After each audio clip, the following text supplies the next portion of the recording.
Hey, business building warrior, welcome back to Silent Sales Machine Radio. I'm your host, Jim Cockrum, and we have a weekend update episode for you. As often as we can, we're going to compile some of the best moments from recent episodes, just in case you missed something, or if you want to be reminded of some of the greatest tips and strategies, some of those compelling, maybe emotional moments from some of the recent podcast episodes, some things to really get you fired up and motivated. Maybe you're going to work hard this weekend and knock out some good action on your business. Well, this is a great podcast episode to take with you, our weekend updates. These are short segments, little clips from recent episodes that you may have missed. Now, keep in mind, if you want to hear the full episode for anything you're about to hear, just check the show notes. Go to silentjim.com, find this podcast episode, and look for the show notes. We'll tell you exactly which episode each of our clips were pulled from, so you can go check out the full thing if you'd like. But in any case, thanks for being a listener to this show. Thanks for being a part of the growing community of people who enjoy and benefit from the Amazon and e-commerce training that we provide in this community. So one little reminder, all the great people you're going to hear today being interviewed, the discussions I'm having, they all have something in common. They are all students of the Proven Amazon course, the most established, most success-filled, most frequently updated, most cutting-edge Amazon training course that's great for anyone from brand new sellers who've never sold anything before online to some of the most advanced sellers you'll ever meet. They're all using the Proven Amazon course strategies or our coaching program. There's links to both at silentjim.com, as well as a link to our free Facebook group where we've got, as I record this, over 71,000 members who are interacting from around the world using the strategies that we teach on this podcast and in our content. So let's jump into the weekend update. Thanks for listening. We'll have brand new episodes for you very soon. So keep listening, keep checking back. Enjoy the weekend update. So I want to hit something that you mentioned that I didn't realize was part of your story, that I want to make sure just to throw a word of caution in there for everyone, for you included. Yeah. Having spent some time recently with my buddy Jeff Schick, jeffschick.com, SCHICK, just like the razor, right? He's our legal expert around here. Mm-hmm. And he's been throwing some flags at the concept of selling closeouts and returns and flipping them on Amazon for a few months now. Specifically. Now, a few years ago, a lot of people were doing really well with it. Now, then there's still people doing well with it, but it's one of those categories of risk that I just, I'd be irresponsible not to point out that if Amazon comes back with an IP complaint and says, hey, we need to see a receipt, and you show them, a Larry's closeout bin barn, and they, hey, I bought 15 items for $1,800 and that's all you got, you could find yourself in some trouble with Amazon. And there's plenty of people doing it, but there's people losing their accounts over it too, unfortunately. So just throwing that out there, man, use caution. Have you run into any challenges there? No, unfortunately, the places that I go, they do give the title of the item and the how many you buy and everything. And I've had sometimes where they would lose items to Amazon. I submitted that receipt and that was acceptable to them. So I haven't had a problem yet. I'm not saying I won't ever, but again, that's becoming less and less part of my business anyway. Yeah, you may want to phase away from that or focus eBay and Facebook Marketplace on those items because there is significant risk there. And some people are selling a lot there, but even with that itemized receipt from like Larry's closeout barn, itemized receipt, that doesn't prove that there's a chain of custody of those branded items. Mm-hmm. So the brand could come back and say, hey, we have no way of knowing if these are Chinese knockoffs. Yeah. There's not a chain of custody here. And so you could find yourself having to pay some money, significant money, or getting your account suspended, probably not permanently for your first offense. Jeff is the guy that we send people to right now for that sort of thing for about $89 a month. You can put him on retainer and any Amazon legal things, including a suspension. He just handles all of it. Because I've seen suspension services out there. Some of the biggest numbers I've heard is $10,000 to $15,000 for a reinstatement with no guarantee that they're going to get your account back. Yeah, that's crazy. A lot. Yeah, it's nuts. But so for $90 a month, that's a pretty good deal. But the thing I want to put people at ease too is Jeff says this. I mean, I've had him on the show several times in recent months, and he was at our most recent event too. Says the odds of a permanent suspension are so slim, it's not worth worrying about. You can always get your account back. Now, it might cost you a lot of time, might cost you a lot of money, and permanent suspensions do happen if you just flagrantly and blatantly ignore the rules and get multiple violations. But yeah, just wanted to spend a little bit of time on that whole closeout thing and make sure we didn't paint an incorrect picture on the opportunity there. I don't know if a lot of people know this, but the Amazon seller app and the Amazon customer app, the way keywords work there are different. Completely different. Yeah. And so the shopping app on your phone is different than the .com website on your desktop too. And so I usually, sometimes I type it in both, because, the Amazon app will definitely find the out of stock items for you, where the one on the customer facing side will not, unless there's a checkbox you can click for show out of stock items, which can work. That also, when you click that, it also gets rid of all these sponsored ads. So that's useful. If you click the out of stock items, show those. So good that's tip. nice. And so that's what I would do, just go through the pictures and do that. And that worked. I found couple hundred items like that pretty quickly. Yeah. How many stores were you sourcing from, physical retail stores, to find those 200? Maybe 3. Yeah, right. 4, maybe. Yeah, it doesn't take many. No. I mean, there's one brand where I found like 40, like replens for them, Right. Which you can't. And what are your criteria for a good replen? And for those who are new to the episode, Jim and I will spend a couple minutes talking through what a replen even is. I think that'd be good use. I haven't done that in a few episodes. But what criteria are you looking for? What determines a good replen to you? Well, my beginning criteria were 7 drops per month. So about 7 Kiba drops. So like 7 sales per month or so. And at least $3 profit. That was because I was desperate. Like, I need something, So yeah, proof of concept. I was happy to make anything, when you have 0 replens, any replen is good, Yep. And so I did that for a while. And then more recently, I've upped the criteria a little bit to 10 drops per month and $5 profit. Though if it's close, it's like $4.85, I won't split hairs. I'll take that. So that's kind of my criteria right now. And of course, the more drops, the higher profit, the better, But usually like about a 40% ROI is what I'm looking for. Though I will modify that based on, if the weight is very light, if it's like under a pound, maybe I'll go down to 30% because then you can ship a lot more.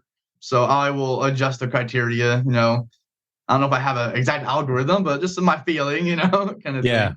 And if it's heavy, like I'm going to look for more profit because if I can only ship 4 in a box, well, I'm going to want more than $2 or like $5 profit, I'm going to want $10, $15, $20 or something. So that's kind of my criteria, and that's what I tell my VA to look for as well. So my VA, and they'll find, tons of stuff in a lot of stores I never even heard of, which is good. More stuff I wouldn't have even thought of. And they find, right now they're just part-time for me. So they're doing about 4 replens per day for me, Monday through Friday. And recently a lot of them have been good, like most of them have been good. When I first started out, my first VA, it was kind of hit or miss, maybe like 25% were good to 25 to 50. But now it's about 50 to 100, that have been good recently. Good to hear. Yeah. So now, are they sourcing off stores that you send, or do you just turn them loose and say, find me replens from anywhere? Yeah, I kind of like just find me something anywhere. I have done that though. I've sent pictures of store shelves, like, hey, find this stuff, or here's a brand I want you to look for. But just recently, just find me anything, and that's been going well. So yeah, there's no reason to change it, until like it doesn't work, Right. So if I asked you what is a replen, I always like to ask guests this, and the answers all kind of compile in together to a pretty cool collection of descriptions, because I think it means something a little different to each person as far as how they describe it. I mean, it's the same thing to all of us who are doing the model, but how do you describe a replen? What is a replen to someone who's familiar with selling products online? How is this different from the treasure hunt that you were talking about earlier? Yeah. What's a replen? So this is something that you can sell over and over again, not necessarily to the same person, but you can sell over and over again. So if you find something at a thrift store, I mean, no guarantee you'll ever find that again, right? But if you go to Walmart and find something on the shelf there, they usually sell. You sell that and you sell out of it, you can go back and buy it again, And so that's a replen, simply just something you can sell again and again. Yeah. Yeah, exactly right. And I add in the detail because I've answered this question hundreds more times than you have. Yeah. I add in the caveat, I can sell it profitably a handful of times per month and then easily source it as I need more. Yeah. At full retail, typically. Yes. I'm not waiting on sales.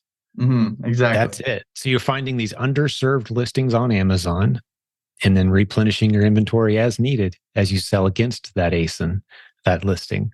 And I like the marshmallow example you used a little earlier. I think that helps people maybe paint a clearer picture because people may be thinking, well, you looked at a bag of marshmallows, like it's either selling for a profit on Amazon or it's not. Like, what are you possibly researching to find a bunch of winners?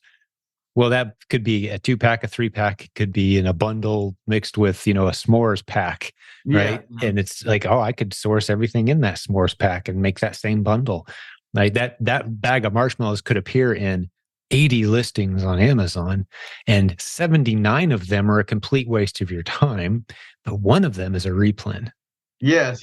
Right? It's a 4-pack, and there's 40% net margin there, and $8 per sale, and it's dropping, like you said, 12 times a month with 2 other sellers. I can expect at least 3 to 5 or maybe even 10 sales a month or more. You learn to read the numbers. Had you used Keepa at all before you found this community as a tool? No, I think I heard about it from you guys. Yeah. Most people hadn't until you get into replens. So for the listener's sake, go listen to podcast episode 369. That's where I dive into Keepa, what it does, how to use it. We've got a 20-minute video inside our Facebook group as well that introduces you to just me kind of scrolling around on Amazon, showing you how I use Keepa plugin on Amazon.com, and just the winners kind of pop out at you once you know what you're looking for. Especially if you're doing online arbitrage, just buy it online, goes to the prep center, and there you go, and they'll take care of it. Hence why I'm excited to go through the online, OA Simplified course. I have not gone through that, but I'd like to you'll love it. Do that sometime soon and tell my VA, hey, watch these things. And exactly. That'll be added into the Proven Amazon course here within the next few weeks. Right, very soon after this podcast episode drops, the Proven Amazon course will be getting its latest module, which we add a new incredible module about once a month. And the one that's up very close to next is OAS. OAsimplified.com. We had about 1,000 people pay and go through that content, just raving reviews. But it really helps you dial in your online sourcing strategies, specifically built around tactical arbitrage, which I doubt you've played with at all yet. Probably not. I have played with it. Have you? But inefficiently, Sure. It's a bit of an intimidating tool. But Leah and Jessica, our coaches on our team who were the instructors for that course, really dove in and systemized and put a lot of great bonus content and strategies in there. We should have charged thousands of dollars for that module, but it's just incredible. They did such a great job that you're going to love it if you're dialing in your online sourcing. That is tremendous. As soon as I heard the podcast episodes with those ladies on it, right, and heard what they were doing, like, oh, they never touched their inventory and things, like, that's great. That's exactly what I want. I don't want to see my inventory. I want hands off, just clicking buttons, money making machine kind of thing here, right? That's right. Yeah. So, and they're both running, like 6-figure a month businesses. Yeah. Without ever seeing or touching their inventory. Yeah. They were great coaches and teachers for that. We'll get back to the program in just a second, but I want to tell you about some features included in a software tool called Sellerboard. It's time for you to know your numbers. Get over to silentjim.com/numbers and check out the special offer that we have for this community with Sellerboard. Starting at just $15 a month, you can get a suite of powerful tools that not only help you understand all your numbers, but give you follow-up email tools, review request campaigns, inventory management, reimbursements for lost and damaged stock and FBA errors, listing change alerts. Wouldn't it be nice to know if one of the listings you're selling on has changed You can get those alerts with Sellerboard. Pay-per-click bid and keyword optimization, much more. It's a very robust package at a very low price with a great special offer for listeners to this show. If you're an Amazon seller and you don't know your numbers, you need Sellerboard. Get over to silentjim.com/numbers and check it out. Let's get back to the show. Well, there's 3 or 4 different hats I could put on and love wearing all of them and tackle that question depending on the audience I'm addressing. Mm-hmm. And this is a very mixed podcast audience, many listeners, a lot of Christians who would agree completely with the premise that you and I would have, which is my business is my ministry and I want to connect the two in the way that God intended. Let's talk about it. And then we've got other people who think Christians are crazy, myself included, but they love the business content. Hey, we're friends. If I saw you in person, I'd give you a big hug. That's okay. You can think I'm a little nuts. Hey, that's all right. Mm-hmm. It doesn't bother me in the slightest, actually, to have people with different worldviews in my friend circle, on our team, working together side by side every day. But I got to admit, we have to recognize they have a slightly different worldview. So when I tackle a question like this, I want to provide value to as many people as possible. That's the hat I'm going to wear with my answer. Mm-hmm. And knowing that if it was a group of business-minded Christians sitting around the table, we'd dive deep for hours and have fun with this. So with that kind of premise, that kind of platform, I basically say, to the degree that you make your business about relationships is the degree you're going to have success. To the degree that you make your business about relationships is the degree you're going to have success. And that holds true for any of us. What I mean by incorporating relationships in your business is, to the degree that you include others in your success and your, partnerships and hiring employees and suppliers, making it about others. This is where my Hebrew background comes into benefit. And I don't know if you've heard me mention this before. This is from my buddy, Rabbi Daniel Lapin. A transaction in Hebrew is the start of a mutually beneficial, lifelong relationship. That's what a transaction is. It's the start of a mutually beneficial, lifelong relationship. It starts off with mutual benefit and it just grows from there. So to me, the question isn't so much, how do I blend my ministry into my business? To me, I'm not convinced, and this is just me talking now, right? Just haven't studied this topic at length. I think the question we should be asking is it even possible to run a business without dramatically improving the lives of countless others? I say it's not. It's not possible to run a business without dramatically improving the lives of countless others. To run a profitable business is to effectively serve others extremely well. That's what a business is. That's what it does. Not just your customers, but your suppliers, your partners, your employees, the people you've got to serve well, because if you're not serving well, that's where the business starts to break. So we're already in serve mode. Just running a business, we're serving. That's ministry. If you're a believer, that interaction, right? So I would say it's not possible to run a business and not have it be your ministry. Blend the worlds, 100% overlap them. I actually had a pastor call me one time, and his question for me was this. He said, I'm having a hard time keeping these two worlds separate. I'm a pastor, got my church, it's going good, I love it. On the side, I've got this e-commerce thing I do in the evenings and the weekends, and it's exploding. It's beautiful. It's amazing. But I'm really worried that the people in my church are going to think differently of me when they discover that I'm this successful business guy as well. And he was concerned, legitimately concerned. And that's been probably 10 years or so ago. And I said, I'm pretty sure that not only is there no damage that will be done when they learn this, but you'll be doing them a huge favor by revealing to them there's a whole world of opportunity out there. You'll be serving them better than you are now by saying, hey, there's a lot of things you could be doing out here in the interesting businesses you can start that will take you into new relationships. You'd be introducing yourself to people you never would have met otherwise, letting your light shine in the corners of the world you never thought you'd be exposed to by being in business.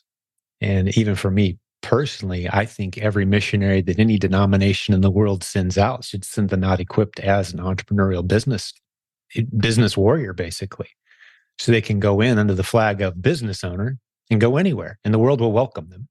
Mm-hmm. Whereas if you go in with your 30-pound Bible and hit people in the head, there's some countries that aren't too excited about having you there, right? So just as a strategic thing, go in as a business owner and take the light of the gospel and take that love that God has for you that you want to show other people, take it with you wherever you go. So to me, I guess the short answer is there's no delineation whatsoever between serving in business or serving in ministry. I know some people are called to do ministry and that's their focus. I'm not taking anything from that.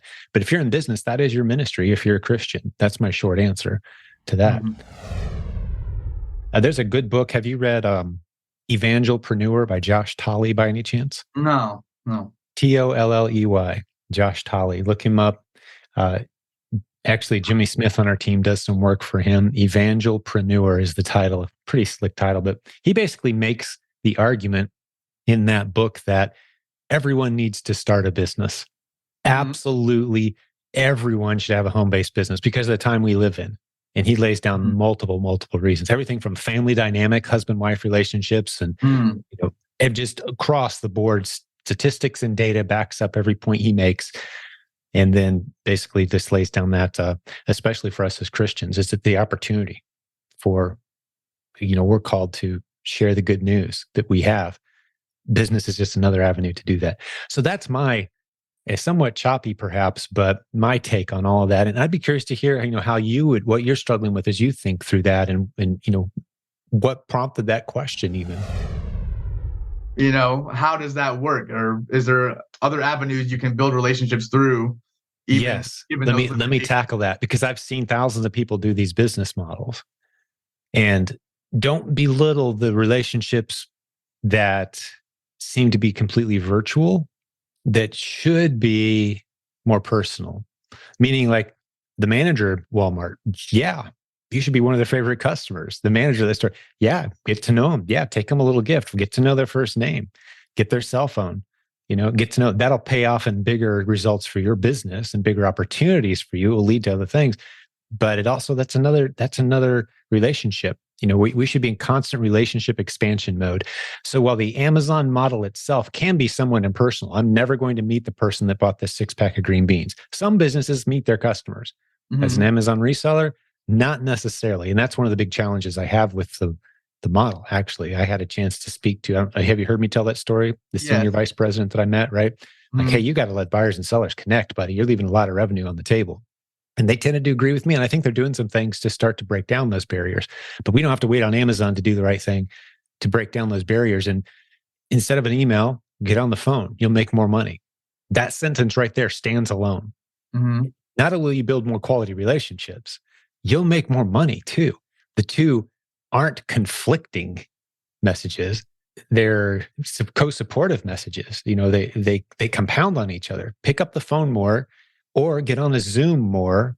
If you're used to texting and emailing or phone call, get on Zooms, build relationships with people who are doing this business, others in your area who are in e-commerce, other small business owners. Now that you're a small business owner, you have something in common with a lot of other people in your area that you didn't have in common with before you started a business. And that is, I'm trying to build a business here.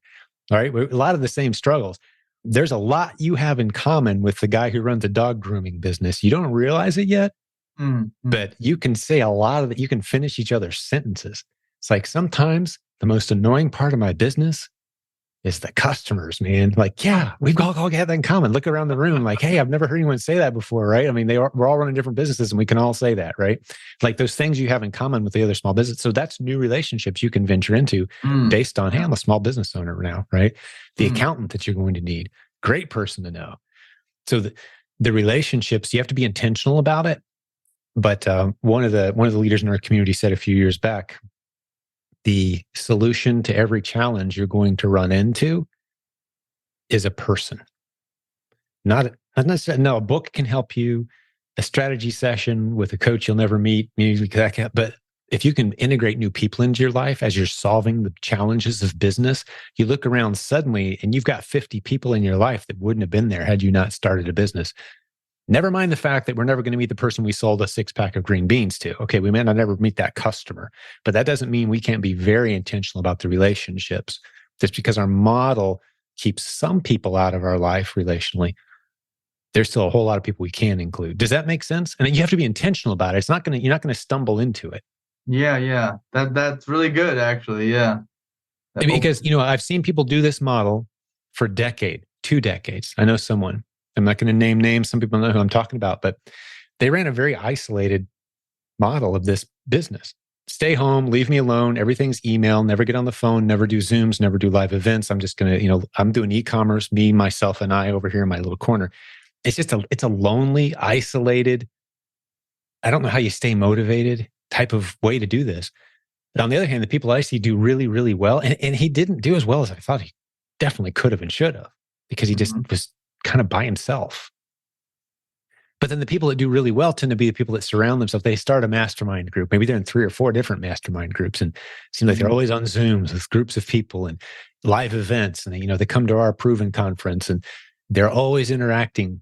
Their list of contacts is growing. Those are the people that tend to do really, really well. So not only do they have more relationships, they're making more money. They're putting more money in the bank. They're not afraid of what I call that superpower of reaching out, getting on the phone, making new phone contacts, or new relationships. So it's a topic of passion for me. I feel like I could rant way too long about it, but you can't let our business model be an excuse for not constantly integrating new relationships into our business. Is there really, I know you suggested maybe someone local. Is there a reason why that would be better than a prep center in your mind? Is there a reason you suggested that? Well, good question. The reason I mentioned that specifically, well, in general, I think it's just a good idea to have some local support for whatever it is that you're doing, if possible, if you're selling stuff online. For example, if you're using a prep center exclusively, you're going to get some returns, and they're going to come to your house, right? Typically. Or you can send them to the prep center, and they're not going to know what to do with them. I don't know of prep centers that will cash out your returns and sell them on eBay for you. Maybe they exist. But there's money there. What are you going to do with it? Just stack up in your garage? It'd be nice to have some local presence. It's kind of like that slow and steady scaling. Okay. So it's just you in your garage and your living room. And now, it's off to a neighbor's house. And now we're using a prep center for 90%, but still 10% is local. The Facebook marketplace, the eBay, the returns. It's just good to have that diversification of support, I guess is what I'm saying. And it makes sense to me to kind of have that neighbor who works for you 5-10 hours a week, slapping labels on boxes and listing stuff on eBay that, oops, I bought wrong item. Oh, I'm not allowed to sell that. I thought I was, that sort of thing. And you can still turn that into cash by having someone local, right? Because the people I know that do only prep center, they get a little stuck with like, what do I do with my returns? What do I do with my bad inventory? Where is it? What am I supposed to do with it? It'd be nice to have it local. That's the reason I mention it. But no, prep centers are a beautiful arrangement. PrepCenterNetwork.com. I'm sure you've probably been on there. Yes. I'm going to put a link to that in the show notes, as well as everything else we mentioned today. But that's just a free list of all the prep centers we know of. Yeah, absolutely. Start looking into it. For 90% of your online arbitrage buying, makes total sense to jump on that for sure. Yeah. And I'd probably still even do some locally, because there's some local products you can't buy online here that are very profitable. Right. Still do that. But just in my mind, the future, again, the concept of being able to do this anywhere in the world. If I have someone local here, but it's, coming to my house, like they're not gonna be able to get in, and I'm going to have boxes stacked in front, Let's think through that you're not that far from connecting the dots. Okay. So this person who's local, who lives near you, they can still go to those retail stores, maintain those relationships with those managers, those brands, whatever, take it to their house, put your FBA labels on it, prep it, send it in. They're not coming to your house. Yeah. It's all happening at their house. Right. So that's one reason why I'm kind of encouraging, find someone, a neighbor, someone in the area that can start working part-time, a single mom who has hours in the evenings, a retiree, something like that. There's another relationship for you. There's someone else who's kind of holding down the fort locally.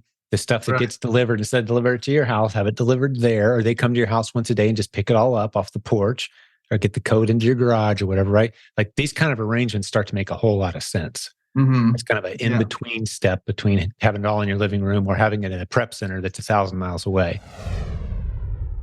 I haven't heard many people talk about this. I don't know why, but you can buy stuff on Amazon and then sell it on Amazon again, So I don't know why, like, a lot of people aren't, praising it, or give me some examples of what you've done. I mean, without giving away any of your hot ideas, but so there's like a listing, and it's actually the same exact product. It's like a 6-pack of something, right? And I buy that, sent to my house, and there's another 6-pack, same item, just different ASIN, and I sell it for like triple the price, and I buy it from Amazon itself, I would suggest not buying from third-party sellers, because you never know what you're going to get there. If you buy from Amazon, they can't complain, And so I have like maybe 10, 12 replens just from, buying from Amazon, selling on Amazon. So if I found 10 or 12, that must be thousands out there, Right. And then also an easy way to get ungated in things is buy stuff from Amazon. You can buy it from Amazon, send them the invoice that you got from them, and they're a distributor. So you can get ungated in anything that they sell, anything Amazon sells. And so I've used that to get ungated in dozens of products, Yeah. Then you just find another ASIN where you can get a little bit of profit or break even or even lose a little bit is completely fine. Get ungated. But Yeah, also, I love it. Let's go back to that marshmallow example we used earlier to make sure people catch on what we're saying. Remember we said there's what, 90 different ASINs that include this bag of marshmallows, and 79 of those are completely unprofitable, including one that seems like they're selling that bag of marshmallows like half the price anywhere else on the planet selling it. Mm-hmm. So you order from that guy. Maybe it's the Amazon's deal or whatever, and they're like, why are they selling marshmallows at a loss? I don't know. And I don't care. I'm going to order a bunch of them and I'm going to sell them against this other ASIN over here, the s'mores kit. Well, there's $8 margin. Right? The cheapest place I can get those marshmallows is right off Amazon. Here's what you can't do, though. This is a little warning, throwing a little flag. Don't use your Prime account to do this. Amazon does not want to see Prime discounts applied to buyers who are flipping and selling on their platform. Use a separate account. Yeah, use a separate account. Well, even if it's a separate account, if you're using your Prime membership to get that Prime discount, Amazon, but don't use the Prime. They know your IP address. They know the buyer account and seller account are associated with the same house address, even if it's someone who comes to your house. Yeah, well, I'm saying you could set up a business account, and that would be separate. You can put that under a separate email, and that wouldn't be connected to a personal account. And then with a business account, you can also apply for tax exemption. So you can buy stuff tax exempt off of Amazon with that.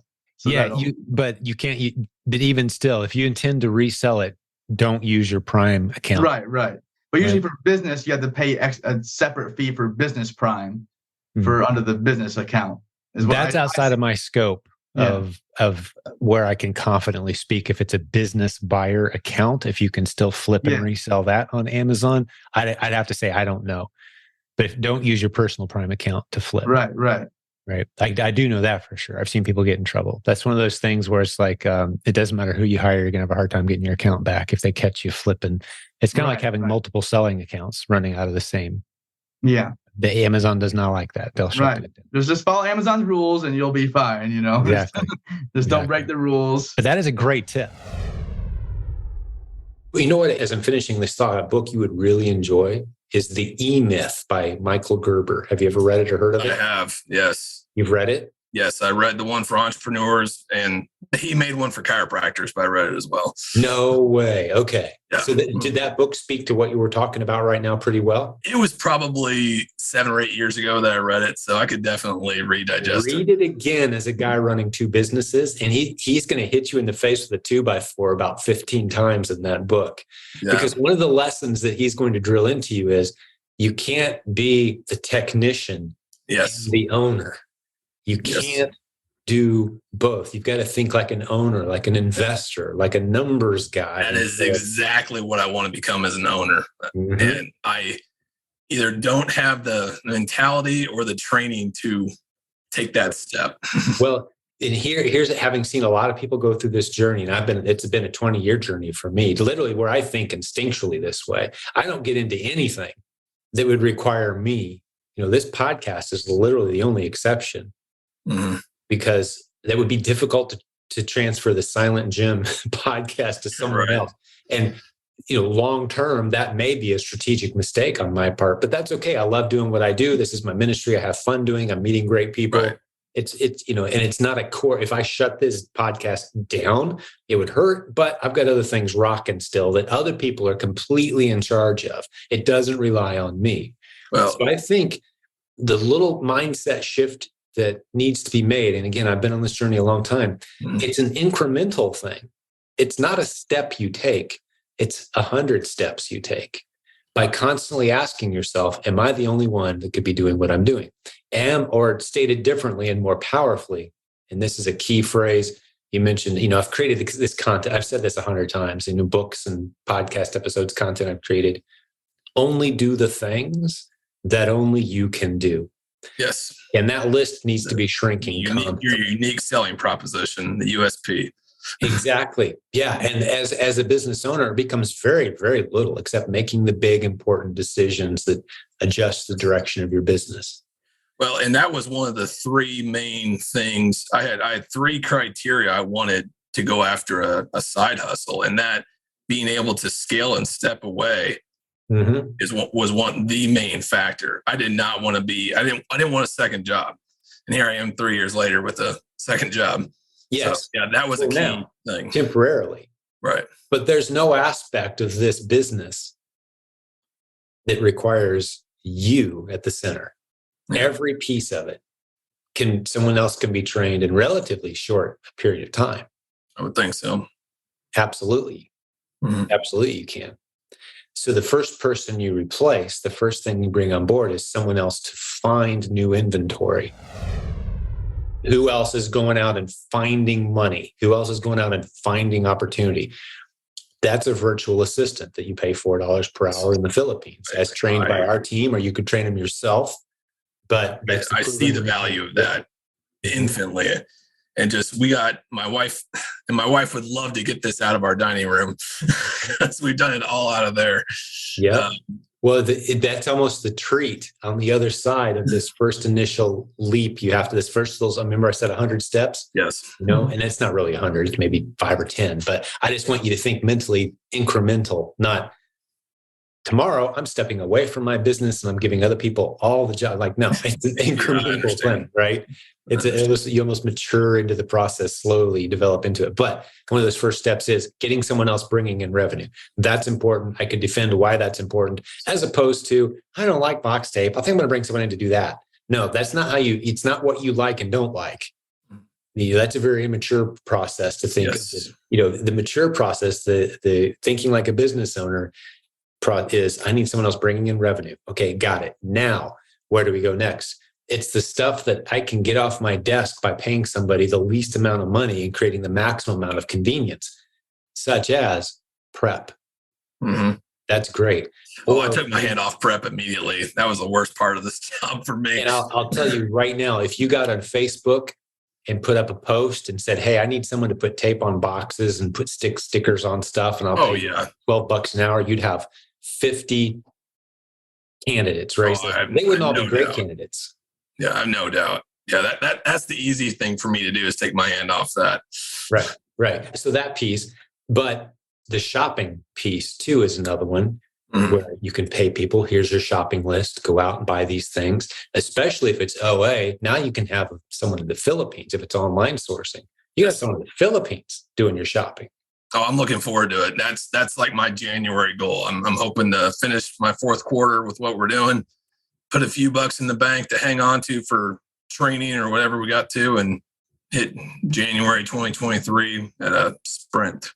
And the most powerful lever right now, I would argue, almost in not just e-commerce, but in the world of business, the most powerful lever you can apply right now is a virtual assistant for $4 per hour. Yeah, that's incredible. Who's more talented at what you're trying to do than you are? Yes. What? That's a powerful lever that starts to free up your time and your headspace and gives you back that you can start working out again. And suddenly your business is growing again because it's not reliant on your capacity. Right. You've created 2, 3, 4, 5 of yourself. And those other versions of yourself, that's all they do is work on your business. While you get to live a very different schedule, a different life, and seeing a business that's growing. The OA Simplified content is tremendous. You would love it. OAsimplified.com. Again, it's a separate website, but that content is rolling in early 2023. We're rolling that into the Proven Amazon course. So you're not too far out. Get a plan in place. You can kind of put steps. I think you could probably come up with 10 or 15 steps between you and Angela, just kind of think it through. What are we going to tackle first? What's next? Make sure it makes logical sense. And, if I was there kind of coaching you through, I already mentioned the things I would say is, you go after the low hanging fruit, the levers. What are the levers? right? Where with just a little bit of effort, suddenly we've lifted a boulder, right? Yes. What are those? And the obvious one is, let's get somebody else looking for replens. Let's pay someone please. $2, $4 an hour. And we're waking up every day and they got a whole bunch of new profitable inventory. Yep. That's step one. I would agree. That's an easy one. And just a guy, this is just friend to friend chat. You may already have a name here, but one observation I'd make about the situation you're in is, I don't know at what point you want to step away fully from chiropractic, but it's never too soon to start tracking down someone who can say, hey, here's what it looks like to transfer a chiropractor from owner A to owner B with, minimal loss of revenue. And, what's that thing worth? Do you get one big payout or do you trickle it out over time and consult? Or, there's guys who've done that before. Find that person. So the solution isn't necessarily you thinking through creatively all the 100 things that go into that. It's finding that person who's done this with 50 chiropractors before. No, I agree. And that's the term I keep using with my wife. I was like, the last 10 years have been nothing but stress and diapers. Now our kids are older. Everyone's in school. I was like, this next 10 years has the potential to look different than we've even dreamed. And we're trying to put a vision board together. We're trying to really look at what this wants to be. And I truly believe this business is at the center of all of it. So that is, And I've seen a lot of people put it at the middle, and it leads to a lot of great things. Yeah. Meaning opportunities, relationships.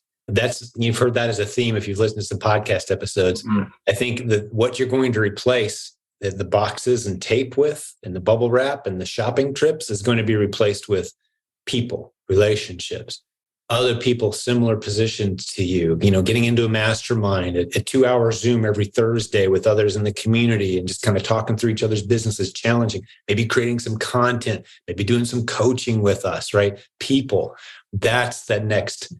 And that's not gym philosophy. That's not something I came up with. Well, that's universal. Yeah, absolutely. So can I ask you a really kicking and screaming into that? They think, no, I want the world to leave me alone. That's not what the future looks like for any of us. I have a really weird comment on that. And this is an insecurity I've had my entire professional career, is that I have a difficult time being around people who are so much more successful than I am. Instead of going, wow, look at them, I want to chase what they're chasing. It's almost an insecurity of, man, look what they have that I haven't achieved yet, especially in my own peer group. And I'll open myself and be vulnerable in that. That is something I have struggled with over the years. You know what that tells me about you? What's that? You're human. No, that is a serious mountain for anyone to climb, right? Because it's humility, which is one of the most difficult virtues. Yeah. Right. Exactly. And some people have it. One of my 5 kids has that in spades. I mean, he can just get trounced. And he was this way since he was a kid, playing a sport or something. Guys are just so much better than him. And they're scoring on him and making him look just useless. And he's like, man, you are so good. Could you teach me maybe after the game? Like during the game, he's saying these things, right? Oh, like, really? I would love to learn from you. Like, how did you do that? And he's genuinely excited for their success. Yeah. I've been kind of the opposite of that, where I see someone just destroy me and I'm like, ugh. No. Most of us are that way, myself included. We feel smaller, but that is one of the things that we need to overcome in order to truly succeed. Who was, George Bush Jr., was the one I heard say most often. And you've heard other people say, if I'm the smartest guy in the room, I'm in the wrong room. Right. I surround myself with people smarter than me. And that's been a lot of my business strategy. Mm-hmm. Everybody on our team is significantly better than I am at least a good handful, if not a whole bunch of things. Otherwise, I would not have succeeded at the level I'm at. And I'm way better than I was even 2 or 3 years ago. But still, that's one of my things I have to fight on a daily basis. Yeah. And just being able to say that you're fighting it, that transparency, tells me that you're well on your way. Because a lot of people, I think, that would say that, they're so narcissistic and self-focused that they could never bring themselves to even say something like that, right? They want to be the most successful, the one that everybody looks at, the one that everyone comes to. without naming names, I don't like to do that, but I've got a name in my mind. But there's organizations that are run by people like that. Right. And they're very successful individuals, but the people around them are miserable because all roads lead to the center. And who's at the center? The king with the huge crown on his head who rules with an iron fist and shows everybody how awesome he is. Right. Mm-hmm. That's the path you're on when you got to feel like, well, I need to make sure everyone realizes I'm the best one here. I've gone all in on emphasizing that I'm one of the least valuable, of the 100 people that run what we do around here, I'm one of the least valuable guys you could spend some time with if you want to get in the dirt and make things happen. Like, I'm the theory guy. Sure, I've been doing it a while, but I rely on my team. Like, if I had to go prep a box right now to send into Amazon, I would be incompetent. My kids would be better at it than me because I haven't done it in so long. Right. So I'm embracing that incompetence. Yes. It sounds like my wife when she, I'm at home and I'll get home and she'll be finishing packaging. She's like, and I'll be like, well, shouldn't you do it this way? She's like, look, I've been doing this every week for 3 years. We have a system, back away. Let us do what we're doing. Yes. I'm like, it so reminds me of, I started learning this lesson when I was maybe 15 or 16 working at Hardee's, right? Down in Martinsville, not too far from where we're at. And I was. Say Martinsville? Yeah. I was the man. Hardee's, Martinsville in the 80s, buddy. Let me tell you what, they'd put me in the back line. It's like you could put any 3 people you want back there. This is a fast food restaurant, for those who don't know. Or you could put me back there. I could tear it up. So one day the regional manager comes in. It's a Friday. It's busy. We're getting slammed. I look like I need help. I don't need help. He comes back there and starts trying to help. And I'm using air quotes. And he's just in my way. He's slowing me down. Stuff's falling and getting, and I said, respectfully, sir, I have a great amount of admiration for what you've achieved. And you're the authority here. And I have to do things the way that you want them done. But things will go a whole lot smoother. Just an idea I have. And it was something like this. Those aren't the exact words, but I was very polite about it. I said, things I think will go a whole lot better if you went out front and maybe spent time with the customers and helped put the orders together, because I got this. And he just stood there for a minute, decided if he was insulted or not, and said, all right. And he headed out. I was like, yes. I didn't know if he was going to fire me or what. But, but there's a good lesson there for me. And I was learning, like, hey, I'm the minimum wage hourly guy here. Who am I to confront, and do those kind of things? But building a business is like that. The business owner has got to be small enough to step out of the way. The people that have put in place, let them make some mistakes, let them learn. They will be better than you far faster than you ever thought they could be. My BHAG, my big, hairy, audacious goal. I don't know if you ever heard that term before. Absolutely. My BHAG is to bring enough income in that my wife doesn't have to work, because she has provided our healthcare insurance all these years. As a small business, health insurance is extraordinarily expensive. If you didn't know that. Oh yeah, well, that's something we help people navigate around here all the time. Actually, I mean, we're not endorsed by any in particular, but there's some good options out there. Gotcha. So yeah, I would like to get to a point where my wife can work part-time, PRN, however she wants to. And that would be my big one. And then surround yourself with others who are on a similar journey. That's the one thing I would encourage you as you put in kind of that top 10, top 15 list of things you're going to make happen. Find another group of people who are ideally achieving at a level you are at, or even admirably larger. Yes. That you can meet with. Coming to our live events is almost a must do for you this next time around. I agree.